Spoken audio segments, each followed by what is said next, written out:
Hello welcome back to my channel అండి. So ఇవాళ అయితే మేము మినప దహివడ అయితే చేస్తున్నాము. సో ఇప్పుడైతే నేను ఒక 2 కిలోస్ ఆఫ్ మినపప్పు నానబెట్టుకున్నానండి. దాని తర్వాత జింజర్ అండ్ మిర్చి పేస్ట్ చేసుకుని పెట్టుకున్నాను. ఇప్పుడైతే నానబెట్టి 4 అవర్స్ నానబెట్టేసానండి. దాని తర్వాత బాగా వాష్ చేసుకోండి. వాష్ చేసుకున్నాక గ్రైండర్లో వేసేసుకోండి. సో వాష్ చేసుకున్నానండి, నేను గ్రైండర్లో అయితే ఇప్పుడు వేసేస్తున్నాను. ఇది ఇలా అవుతున్నాగా మీరు ఒక పెద్ద బాండి తీసుకొని దానిలో పెరుగు అయితే కట్ చేసుకొని వేసుకోండి. సో ఇదైతే బాగా పిండి అవుతుందండి. ఇడ్లీ పిండికి గారెల పిండికి మధ్యలో ఉండాలండి కన్సిస్టెన్సీ మనకి. సో ముందుగా నేను ముందుగా చూపిస్తాను నేను.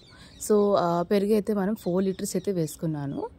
4 లీటర్స్కి నేను 1 లీటర్ ఆఫ్ వాటర్ వేసుకున్నాను, చిక్కగా ఉండాలని. మీరు ఎక్కువగా పల్చగా ఉండాలంటే 2 to 3 లీటర్స్ వరకు వాటర్ వేసుకోండి. సో ఇలా అయితే బీట్ చేసుకోండి, బాగా గడ్డలు లేకుండా బాగా బీట్ చేసుకోవాలి, లేదంటే ఇవి గడ్డలుగా కనిపిస్తుంది అనమాట. సో చూడండి, పిండి అనేది ఇంత మెత్తగా ఉండాలండి, మంచిగా మెత్తగా ఉండాలి. అంటే ఎక్కువ మెత్తగా కాకుండా ఇలా మధ్యలో ఉండాలన్నమాట మనకి. సో ఇది పిండి ఇలా రుబ్బుకోండి. దాని తర్వాత పోపులు వేసుకొని మనకి తాలింపు వేసుకోవాలి పెరుగులో.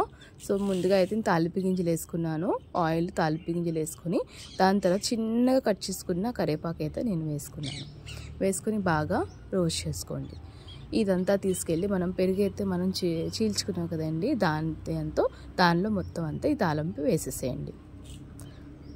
సో ఇప్పుడైతే మనము సాల్ట్ వేసుకోవాలి తగినంత, అంటే మనం ఎంత మనకి తినాలనుందో అంత. ఎందుకంటే గారెల పిండిలో తక్కువ వేసుకున్నాము, సో దీనిలో అయితే కొంచెం ఎక్కువ వేసాను నేనైతే.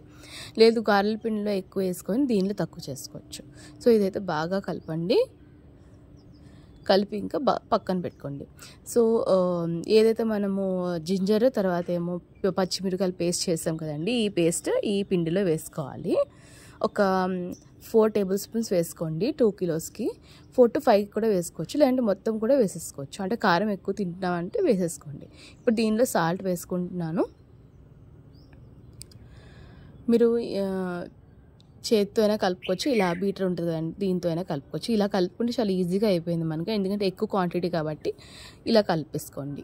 సో వాటర్ తర్వాత మజ్జిగ వేసి నేను సాల్ట్ వేసి ఇలా కలుపుకొని వాటర్ పెట్టుకున్నాను, ఎందుకంటే గారెలు వేపి దీనిలో వేసుకోవాలి, అప్పుడు ఇంకా చాలా మంచి సాఫ్ట్గా ఉంటుంది అన్నమాట. సో పిండి చూడండి ఎంత మెత్తగా ఉందో. సో ఇలా ఈ మెత్తగా ఉంటే సరిపోతుంది మనకి. సో ఇలా కవర్ ఉంటుంది కదండి, ఆయిల్ కవర్, దానిలో వేసుకుంటే ఈజీగా మనకి బయటకు వచ్చేస్తుంది అన్నమాట. సో ఇలా మంచిగా రౌండ్గా చేసుకోండి, దానిలో మధ్యలో హోల్ పెట్టుకోండి, అంటే గారెలు చేసే వాళ్ళు తెలుస్తుంది కాబట్టి. సో వేసేసాను, ఆయిల్లో వేసుకోండి.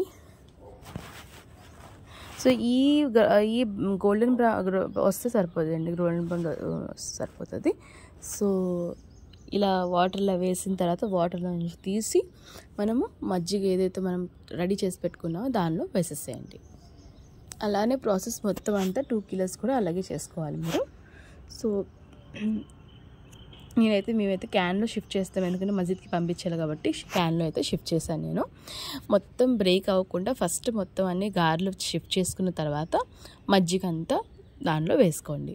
సో దాని తర్వాత కొత్తిమీరతో గార్నిష్ చేసుకున్నాను నేను కొంచెం, అండ్ క్యారెట్ కూడా గార్నిష్ చేసుకున్నాం. బూందీ కూడా వేసుకోవచ్చు, బూందీ ఆకరణ అక్కడ వేస్తాం, అందుకే వేయలేదు దీని మీద.